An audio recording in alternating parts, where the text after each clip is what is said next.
Здравейте, приятели на Минутите на Европа, директно в ефира на телевизия Загора. Слушах с голям интерес разговора на Белизара и събеседничката относно иконографските школи, как се разделя отново Западна и Източна Европа. В Страстната седмица това е една абсолютно нормална, логична тема. Да се върнем, да си припомним, да знаем. Страхотно е, че децата ни има къде да влезнат в тази традиция, да се запознаят с вярата ни, правейки нещо, оставяйки много по-траен спомен и много по-трайно впечатление в тях по този начин. Разбира се, в Страстната седмица можем да говорим и за теми, които са извън религията, но малко или много свързани с нея, като например това, което се случи в Стокхолм и в Санкт-Петербург миналата седмица. Абсолютно, може би на религиозна основа, според мен по-скоро на политическа.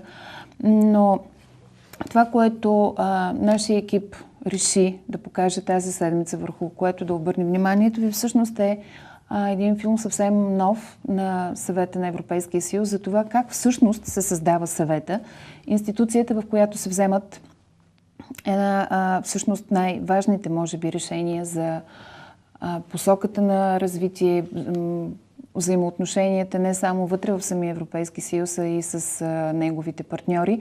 Много пъти в това студио сме говорили за това, че има голямо спекулиране или манипулиране, било то от незнание, било то съвсем умишлено, и в двата случая ефектът е един и същ от страна на национални политици, не само в България. Това се случва в целия Европейски съюз, разбира се.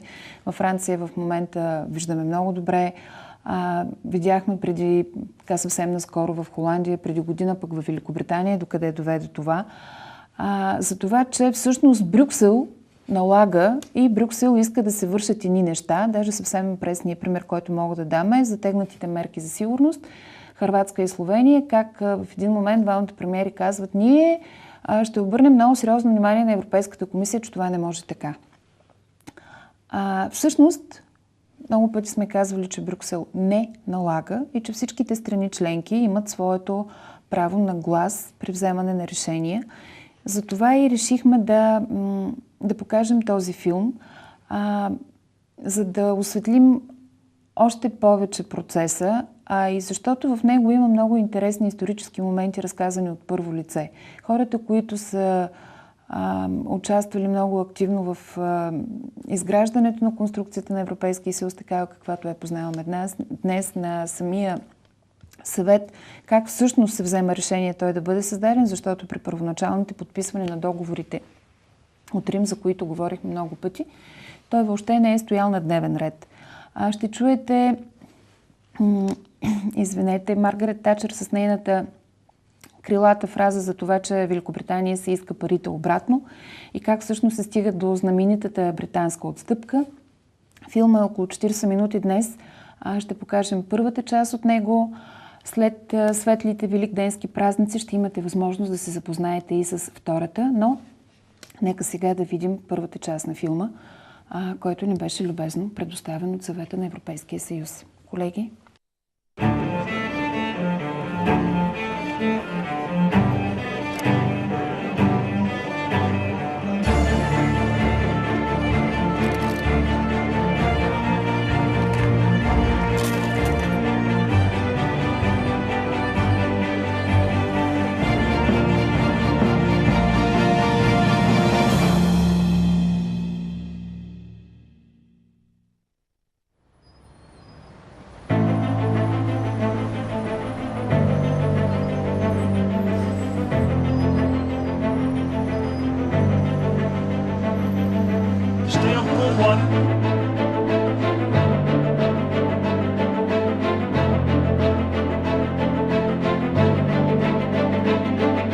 Dans une période de crise, il y a toujours une concentration de pouvoir.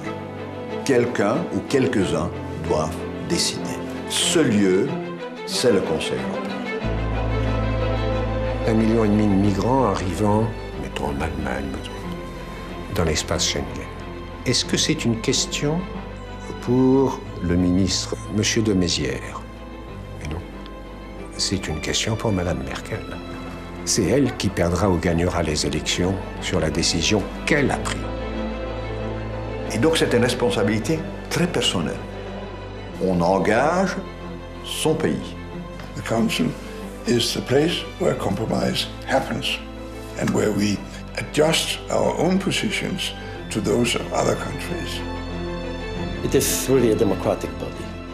Voters in Europe constantly renew the composition of the European Council, which makes this work so fascinating for all of us. Aujourd'hui, les réunions des présidents et premiers ministres européens, ce qu'on appelle le Conseil européen, occupent une place centrale dans la prise de décision en Europe. Au début, ce n'était pas du tout prévu comme ça.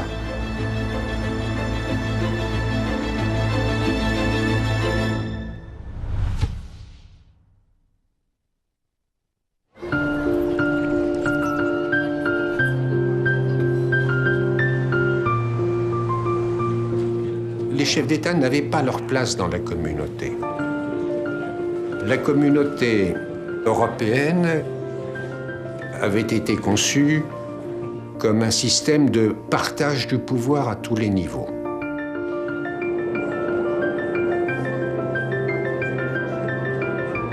Au tout début, quand les chefs de gouvernement se sont mis à se réunir de temps en temps, comme ça, à l'improviste, dans les années 60, les petits pays n'en voulaient pas. Parce que pour eux, la communauté, c'était une protection contre les grands et ils ne voulaient pas voir le retour de l'ancienne Europe par la petite porte à travers ces sommets. Et donc il y a eu une forte réticence du système à accepter ce qui serait apparu comme le collectif du leadership. En plus, la personnalité du général de Gaulle faisait peur. Et la plupart des autres gouvernements préféraient ne pas avoir affaire directement à lui. On a pris l'habitude d'avoir 1 ou 2 sommets par an dans différentes capitales, d'ailleurs, des pays d'Europe. Mais il n'y avait aucune organisation. Et quand j'ai été élu moi-même, c'est-à-dire en 1974, j'ai trouvé qu'il fallait consolider ce système. Que dans un système économique, commercial et également d'ailleurs politique, il fallait prévoir une réunion régulière des responsables politiques.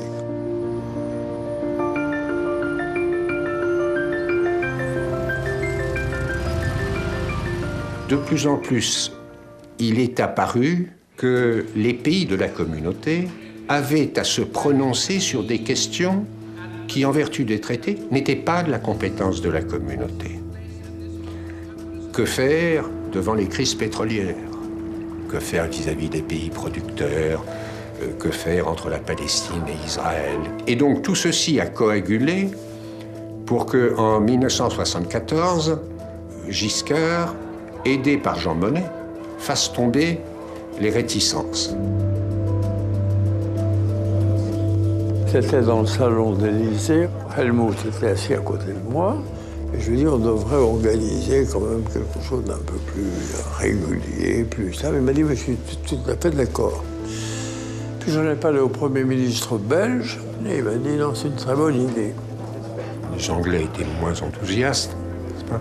Mais tout s'est terminé par un coup d'État de Giscard, puisqu'en séance à Paris, lors du dernier sommet, qui a été le premier Conseil européen, il avait été décidé qu'on ne donnerait pas de nom à ces réunions de chefs d'État et de gouvernement, et Giscard est sorti en conférence de presse en disant « Nous avons assisté au dernier sommet européen et nous avons participé au premier Conseil européen. » Les sommets sont morts, vive le Conseil européen. Donc là, il y a vraiment une institutionnalisation qui commence. Et à partir de ce moment-là, le traveling circus, le carrousel européen pouvait commencer. Les réunions à travers toute l'Europe, dans un château une fois, une forteresse une autre fois, parce que chaque hôte voulait montrer l'Europe comme elle était belle. Et ça a duré des décennies. Les chefs d'État et de gouvernement se promenaient, c'était assez festif. Die Chefs haben es gemacht, zu reisen auf diese Weise, sich zu sehen. Land und Leute kennenzulernen. Und man konnte auch ungezwungener vorgehen letztlich. Les meilleurs hôtes sont les Italiens, toujours, n'est-ce pas? Mais j'ai toujours été très réticent devant ces déplacements permanents parce qu'il faut loger, faire venir, nourrir les institutions. 1000 journalistes venant de Bruxelles, des délégations, dans des installations vraiment pénibles. La réunion à Nice a été un cauchemar. On serait cru dans des cabines de douche. À Hanovre, les murs étaient en papier. Il fallait y mettre un terme. C'est moi qui ai suggéré à Chirac de proposer à l'époque au Premier ministre Verhofstadt que les réunions du Conseil européen auraient lieu à Bruxelles.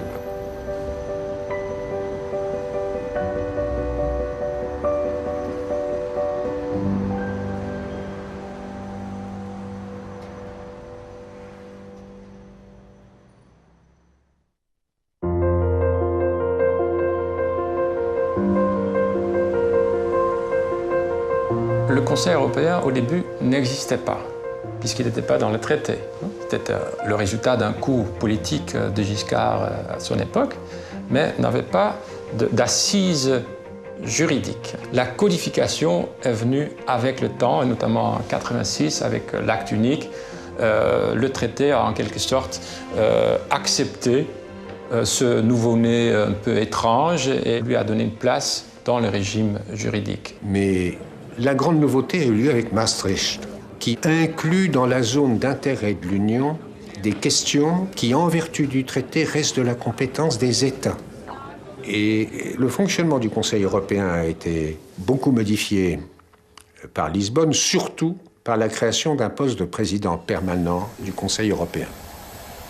La fonction crée stabilité, la fonction crée continuité. Et je me souviens toujours, tout au début, que la chancelière allemande me disait « Mais Herman, parce qu'on s'appelait par le prénom, qu'est-ce que tu vas faire entre deux réunions du Conseil européen? On va se réunir que 4 fois par an. On dit que tu as une fonction full-time, tu ne l'auras pas. » Après 3 mois, on n'a plus posé cette question. La crise grecque a éclaté. Donc on allait de réunion de crise en réunion de crise. Et là, je crois que le grand avantage de la présidence permanente, c'est la continuité.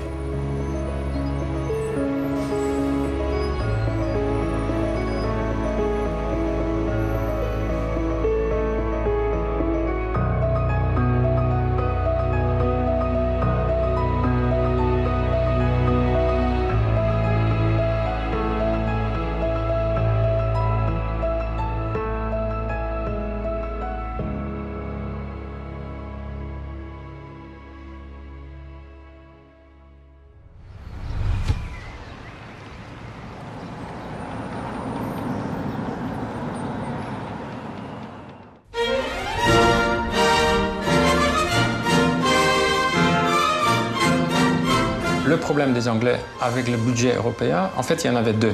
Il y avait un problème côté entrée, qu'est-ce qu'on paie à la caisse commune, et il y avait un problème côté sortie, qu'est-ce qu'on reçoit en retour. Et les Britanniques avaient un problème des 2 côtés. But it's not asking the community for money, it is asking the community to have our own money back. Fontainebleau a été une date tout à fait importante. Parce que, pour la première fois, nous avons accepté collectivement un système d'exception et d'exemption partielle pour un pays. Ce qui était déjà reconnaître que même à 10, nous ne pourrions probablement pas aller jusqu'au bout complètement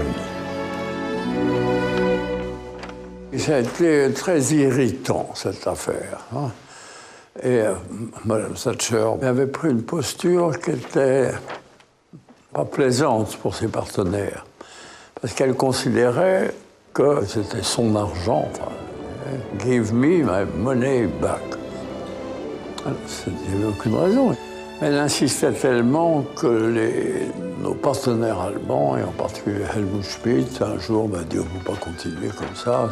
Donc il faut trouver une formule, un compromis pour alléger un peu la contribution britannique. Ce régime d'exemption a été accepté parce que le Royaume-Uni n'est pas un pays comme les autres, parce que c'est le vainqueur de 2 guerres mondiales, parce que sa langue est universelle, parce qu'il est membre du Conseil de sécurité, parce que c'est une puissance, et qu'il y avait des concessions fortes à faire pour garder le Royaume-Uni dans la famille. Mrs. Thatcher won at Fontainebleau. She won too much, in my view. It was not a good decision. It created the basis for years, generations of dissatisfaction on both sides.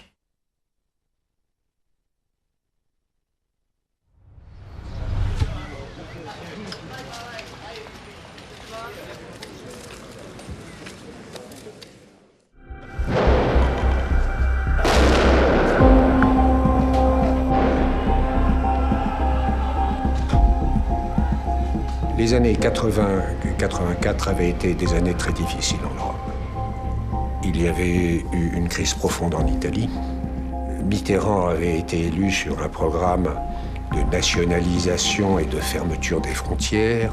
Il y avait un risque de véritable dislocation dans l'Europe.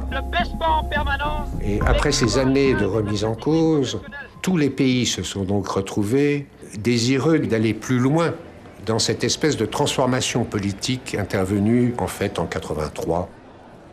Ich gebrauche im Deutschen ungern ein Wort, das ich im Französischen gern gebrauche, um Stimmungen zu erklären der damaligen Zeit. Damals gab es, wie der Franzose sagt, eine Komplizität. Es gab plötzlich eine kritische Masse innerhalb des Europäischen Rates, die sagten, wir wollen einig sein.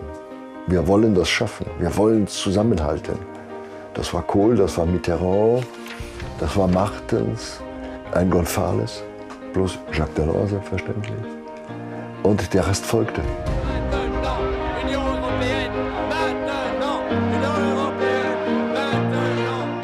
The European community accelerated the process into modern society.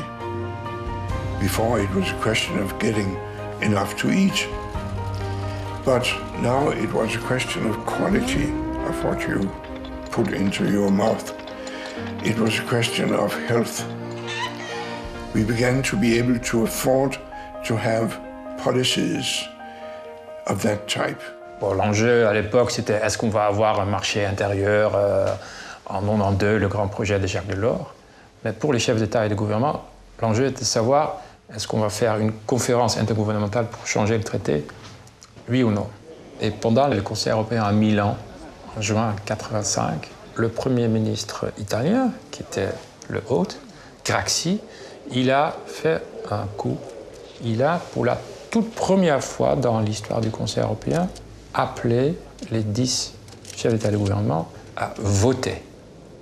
Ça, c'était inouï, parce que le Conseil européen, il décide toujours par consensus.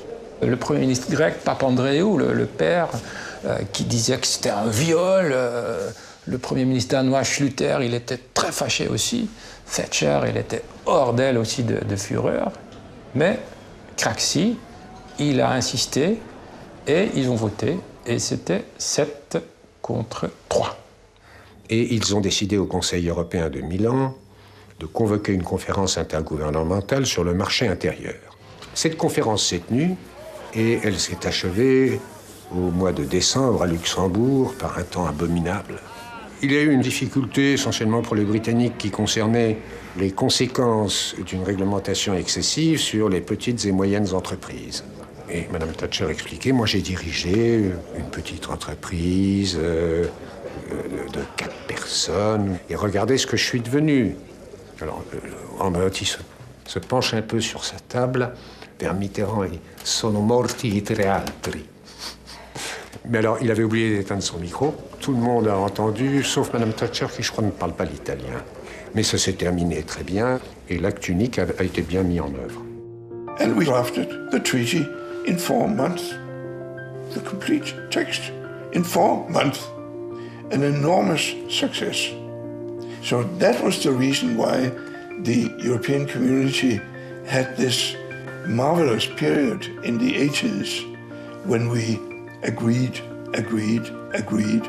which was the basis for the belief that we could make the Maastricht Treaty.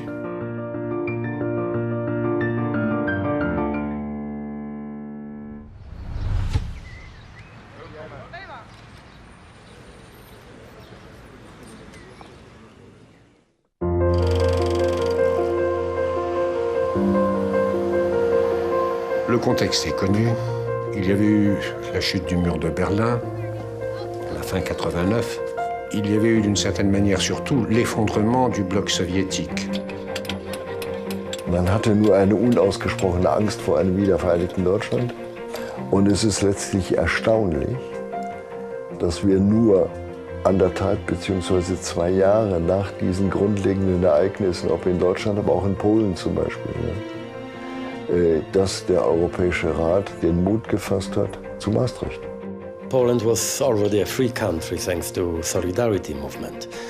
But we knew well that our dream about the return to a political and cultural European community would be impossible without the fall of the Berlin Wall and consequently without the unification of Germany. This was such an enormous thing. The possibility that we could begin living together in peace and understanding. The community as the success story. And then the French, who thought German reunification means an enormous Germany, much bigger than France. So it was a French demand that the Germans should give up the D-Mark in favor of a European currency. En fait, on voulait intégrer une Allemagne réunifiée dans une Europe plus unifiée. Le lancement de la monnaie commune, c'est un risque qu'on prenait, mais moi je ne doute pas une instance de la valeur historique de cette décision. On commençait maintenant à construire un autre type d'Europe politique, avec la monnaie d'une part, mais aussi avec les prémices d'une politique étrangère et aussi les prémices d'une politique intérieure. Bien sûr, on peut dire que ce n'était pas encore prêt, que ce n'était pas réussi, que c'était trop tôt, etc.